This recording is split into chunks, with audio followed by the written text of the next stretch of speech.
কেমন আছো তোমরা সবাই? আশা করি সবাই খুব ভালো আছো। আজকে বানিয়েছিলাম একদম রেস্টুরেন্ট স্টাইলে তন্দুরি রুটি, আর সাথে বানিয়েছিলাম চিকেন ভর্তা, যেটা খেতে দুর্দান্ত হয়েছিল। বাড়ির প্রত্যেকে খেয়ে বলছে কি রেস্টুরেন্ট ফেল, এতটাই ভালো হয়েছিল। পুরোপুরি রেস্টুরেন্টের মতন একদম বাড়িতে বসে ঝটপট করে বানিয়ে নেওয়া যায়। তো খেতেও দুর্দান্ত হয় এবং খুব হেলদিও হয়। দোকানের খাবার তো সবসময় হেলদি হয় না, বাড়ির তৈরি করা খাবার তো একদম হেলদি। এটা তো মানে মন খুলে খাওয়া যায়। ঘরে কিছু ছিল সলিড চিকেন, একদম বোনলেস। তো বোনলেস চিকেন বাড়িতে যদি একটু থাকে তাহলে অনেক ধরনের রেসিপি কিন্তু সঙ্গে সঙ্গে বানিয়ে নেওয়া যায়। তো বিকাল বিকাল মন করলে একটু কিছু বানাতে ভেবেছিলাম অন্য কিছু, আর হয়ে গেল অন্য কিছু। তো কিছুটা সলিড চিকেনটা বার করে নিয়েছি, আর এখানে বেশ 4টে পেঁয়াজ নিয়ে নিয়েছিলাম, ছোটো ছোটো সাইজেরই পেঁয়াজগুলো ছিল। আর কিছু গোটা রসুনের কোয়া নিয়ে নিয়েছি, দেখতে পাচ্ছ কেমন পাতলা পাতলা করে কেটে নিচ্ছি। এরকমভাবে রসুনগুলোকে ছাড়িয়ে পাতলা পাতলা করে কেটে নিতে হবে। বাস দিয়ে নিলাম, আর পেঁয়াজটাকে ওদিকে আমি পেস্ট করে নিয়েছি। দেখতে পাচ্ছ একটা ফাইন পেস্টই করে নিয়েছি। চিকেনগুলোকে আমি প্রায় ওই 20 মিনিট মতো সেদ্ধ করে নিয়েছিলাম, একদম খুব ভালোভাবে সেদ্ধ হয়ে গেছিলো। তারপর আর কি হাত দিয়ে চিকেনগুলোকে ছাড়িয়ে নিচ্ছিলাম। তোমরা চাইলে প্রেশারেও একটা সিটি দিতে পারো, কিন্তু আমি এখানে একদম শুধু সেদ্ধই করে নিয়েছিলাম, জল দিয়ে একদম সেদ্ধ করে নিয়েছি। তার মধ্যে আর এক্সট্রা কিচ্ছু অ্যাড করিনি। একদম খুবই সহজ এবং খুবই কম সময়ে রান্না করা যায়, জানো তো? এটাই হচ্ছে সবথেকে বড় কথা। আমাদের কাছে সময়ের কিন্তু বড্ড অভাব। যত তাড়াতাড়ি যত ভালো জিনিস রান্না করা যাবে আমাদের জন্য যেন সেটাই সবথেকে ভালো হয়ে ওঠে। আবার সেই খাবারটা কিন্তু টেস্টিও হওয়া চাই, পুরো রেস্টুরেন্ট স্টাইলে। এবং আমার মেয়ে ঘরে গিয়ে বলছে, মা পুরো রেস্টুরেন্টের মতন গন্ধ বেরোচ্ছে, মানে এতটাই ভালো হয়েছিল খেতে এবং পুরো মানে দুর্দান্ত। তোমরা একবার না বানালে মানে বুঝতে পারবে না, অবশ্যই একবার বানিয়েও আমি তোমাদের বলছি 100% ভালো লাগবে। আর ভালো লাগে যদি, তাহলে কিন্তু আমার পেজটাকে অবশ্যই ফলো করে দিও আরও নতুন নতুন এত ভালো ভালো রান্না দেখার জন্য। দিয়ে একটু পেঁয়াজটাকে লাল লাল করে ভেজে নিলাম, তার মধ্যে দিয়ে দিলাম গুঁড়ো মশলা গুঁড়ো। একদম ঘরে থাকা উপকরণ দিয়ে আমি বানিয়ে নিয়েছিলাম, জানো তো? কোনো এক্সট্রা উপকরণ আমি ইউজ করিনি। এই একটু গুঁড়ো মশলা দিয়ে দিলাম, একটু ধনে গুঁড়ো, একটু জিরে গুঁড়ো, একটু ঝাল লঙ্কার গুঁড়ো, আর একটু দিয়ে দিলাম কাশ্মীরি লঙ্কার গুঁড়ো। কোনো রকম জল দিলাম না, মশলার সঙ্গে পেঁয়াজটাকে একটু ভেজে নিয়ে তারপরে দিয়ে দিলাম টমেটো পেস্ট। তোমরা চাইলে এখানে রেডিমেড পেস্টও ইউজ করতে পারো। বাস টমেটো পেস্টটাকে দিয়ে ভালোভাবে আমি মশলাটাকে মিনিট 2 মতন কষিয়ে নেব। মশলা কিন্তু ভালোভাবে কষাতে হবে, মশলায় কিন্তু জল থেকে গেলে একদম রান্নার যে টেস্টটা, গ্রেভির যে টেস্টটা, সেই টেস্টটাই আসবে না। মশলাটাকে আমি দেখো কষিয়ে নিয়েছি, রঙটা কত সুন্দর চেঞ্জ হয়ে গেছে। দিয়ে দিলাম বেশ কিছুটা কাজু বাদামের পেস্ট। আমি গ্রাইন্ডারের যে জারটাকে ধুয়ে যে জলটা ছিল সেই জলটাও আমি দিয়ে দিলাম। জলটা দিয়ে ওই আরও মিনিট 2 মতন কষিয়ে নেব, যতক্ষণ না মশলা থেকে তেল বেরোতে শুরু করে।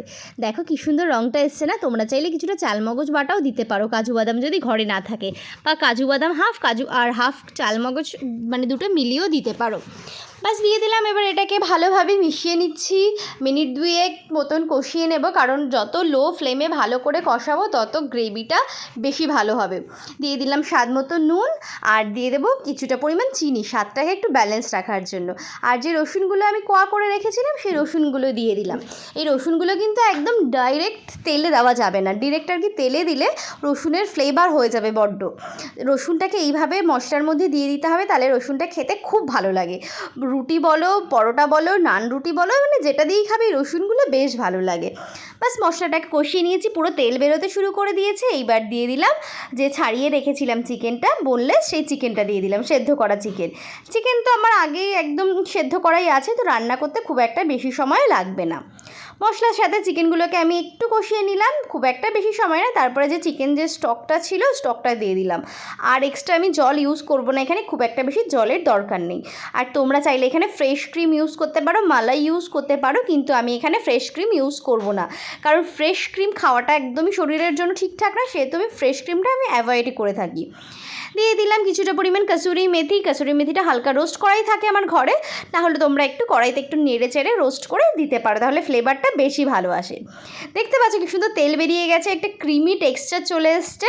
আর চিকেনটা তো আমার অলরেডি সেদ্ধই ছিল, সামান্য একটু বাটার দিয়ে, আর দিয়ে দিলাম সেদ্ধ ডিম কেটে রেখেছিলাম, সেই সেদ্ধ ডিমগুলি দিয়ে দিলাম আর কি। সেদ্ধ ডিমটা দিলে না খেতে বেশ ভালো লাগে। আর চিকেন ভর্তার মধ্যে ডিম হবে না তাই কি কখনো হয় বলো? বাস আমি কিন্তু ডিমটা দিয়ে আর নাড়বো না, ডিমটা দিয়ে ঢেকে দিলাম। ডিমের গন্ধটা যে চিকেন ভর্তা ছিল ওর মধ্যেও চলে গেল। এইবারে হালকা হাতে একটু নেড়ে দেবো। কুসুমগুলো খুব একটা গলে যাবে না, কিন্তু ওই কুসুমগুলো গ্রেভির সঙ্গে একটু মিশে যাবে, সেটাই আর কি ঠিকঠাক লাগে। একদম হালকা হাতে নাড়িয়ে দিয়েছি। ব্যাস এবার আবারও একটু ঢেকে দিয়েছিলাম। দেখো লাস্ট ফিনিশিং কালারটা দেখো, জাস্ট অসাধারণ, এবং খেতেও দুর্দান্ত লেভেলের হয়েছিল গো। তোমরা অবশ্যই বাড়িতে একবার ট্রাই করো, ট্রাই না করলে বুঝতে পারবে না এতটা লেভেলের ভালো হয়েছিল, এবং অল্প চিকেন দিয়ে অনেকের হয়ে যাবে এই খাবারটা। বাস হয়ে গেল আমার চিকেন ভর্তা। তাহলে চলো এবার রুটি প্রসেসিংয়ে যাই। কিছুটা পরিমাণ গরম জল নিয়ে নিলাম, একদম ঈষদুষ্ণ গরম জল, হাতটা ডোবানো যাবে এরকম গরম জল। দিয়ে দিলাম কিছুটা পরিমাণ চিনি আর একটু নুন। আমি এখানে বেশি সময় একদমই দিতে পারছিলাম না, খুব অল্প সময়ে আমি এখানে তন্দুরি রুটিটা বানিয়েছিলাম। বাস একদম গুলে নিলাম একটু, আমার আর রাখার একদমই সময় নেই। তার মধ্যে দিয়ে দিলাম ময়দা আর দিয়ে দিলাম আর একটু সামান্য নুন। মনে হচ্ছিল নুনটা একটু কম কম, তো নুন দিয়ে একদম ভালোভাবে মেখে নিলাম। আর যতটা আমার আর কি জল কম পড়ছিল, আমি সামান্য দুধ দিয়ে ময়দাটাকে ভালো মতো একটা স্মুথভাবে মেখে নিয়েছিলাম। একটু দুধ দিচ্ছিলাম, দুধ দিলে না মানে টেক্সচারটা বেশ ভালো হয় এবং রুটিগুলো খুব সফট হয়। একটু হালকা হালকা দুধ দিয়ে মেখে নিচ্ছিলাম, তোমরা চাইলে এখানে হালকা গরম জল দিয়েও মাখতে পারো। আমি একটু দুধ দিয়েছিলাম, আমার দুধ দিলে একটু বেশি ভালো মনে হয়। বাস এবার এটাকে মাখা হয়ে গেছে। খুব একটা ভীষণ ভালোভাবে মাখতে হবে এরকম না, তবে একটু স্মুথ করে মেখে নিতে হবে। সামান্য একটু তেল দিয়ে ওই 10 মিনিট মতো আমি ঢেকে রেখেছিলাম, কারণ আমার হাতে ওই যে বললাম সময় খুব একটা বেশি ছিল না। ব্যাস তাহলে চলো এবার এটাকে রেস্টে দেওয়ার পালা। কিন্তু তোমরা চাইলে সঙ্গে সঙ্গেও বানাতে পারো, সঙ্গে সঙ্গে না বানিয়ে 10 মিনিট রেস্টে নিলে বেশি ভালো হয়। সামান্য একটু ফুলে ছিল, কিন্তু আমার হাতে একদমই সময় ছিল না, তো তার জন্য আবারও একটু বাষ্পটা বের করে মেখে নিলাম। চলো তাহলে এবার তন্দুরি রুটিটা বানানো শুরু করে দিই। ঘরেই একদম তন্দুরি বানানোর জায়গা ছাড়াই তন্দুরি বানাবো, তাই না? এটা মানে ভাবলেই ভালো লাগছে।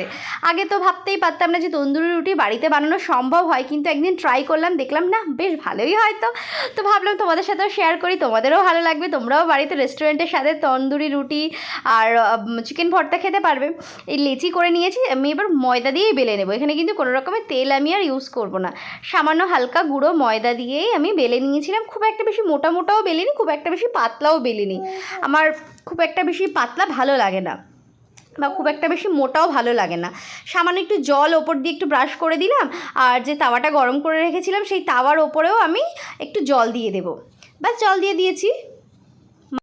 গ্যাসের ফ্লেমটা কিন্তু এই সময় বাড়িয়েই রাখতে হবে। ব্যাস আমি যে রুটিটা যেদিকে জল দিয়েছিলাম সেদিকটা আমি উল্টো সাইডে মানে তাওয়ার ওপরে দিয়ে দিলাম, তাওয়ার ওপরে তাহলে লেগে গেল ভালোভাবে রুটিটা। এইবারে আমি হাই ফ্লেমে সেঁকে নেব, ওই মিনিট 2 মতো সেঁকতে হবে, তাহলে আর কি রুটিটা কোনো জায়গায় কাঁচা থাকবে। মিনিট 2 না, মিনিট 1 মিনিটের মতো সেঁকে নিতে হবে। বাস দেখো কি সুন্দর দেখতে এসছে, অল্প অল্প ফুলে গেছে, যেমন তন্দুরি রুটি হয় আর কি। ওপরে সামান্য একটু বাটার লাগিয়ে ক্যাসারোলের মধ্যে রেখে দেবো, তাহলে রুটিটা খুবই ভালো নরম থাকবে এবং খেতেও দুর্দান্ত হবে। বাস এইভাবেই রুটিগুলো বানিয়ে নেব। আর একটা প্রসেস আমি চলো তোমাদের তাহলে শিখিয়ে দিই। দেখো পিছনটাও কি সুন্দর হয়েছে না? আমি খুব একটা বেশি পোড়া পোড়া করিনি। আমরা যে কড়াইতে সবসময় অ্যালুমিনিয়াম কড়াইতে রান্না করি সেই কড়াই বসিয়ে দিয়েছিলাম গ্যাসের ওপরে। এইভাবে সামান্য একটু গ্যাসের ভালো করে গরম করে জল দিয়ে দিলাম, আর রুটির ওপরে সেই সেমই প্রসেস এই জল দিয়ে আমি কড়াইয়ের উপরে দিয়ে দিলাম। বাস এবার হালকা হাতে গ্যাসের ফ্লেমের ওপরে ধরে এটাকে সেঁকে নেব, তাহলেই দুর্দান্ত রুটি হয়ে যাবে। মানে তন্দুরি রুটি বাড়িতেও যে এত ভালো হয় কিন্তু ভাবাই যায় না। অবশ্যই এইভাবে একবার বানাবে, আমি বারবার বলছি, কারণ এটা এত ভালো হয়েছিল খেতে, না ট্রাই করলে কখনোই বুঝবে না। বাস তন্দুরি রুটি আমাদের তৈরি। এইবার এটার উপরে হালকা ব্রাশ করে ক্যাসারোলের মধ্যে রেখে দিতে হবে, খাওয়ার সময় সার্ভ করতে হবে গরম গরম। ব্যাস ডিনারে আর কি চাই, ডিনার হোক লাঞ্চ হোক, জাস্ট জমে ক্ষীর। বাস রান্নাটা ভালো লাগলে অবশ্যই একটা লাইক করে দিও।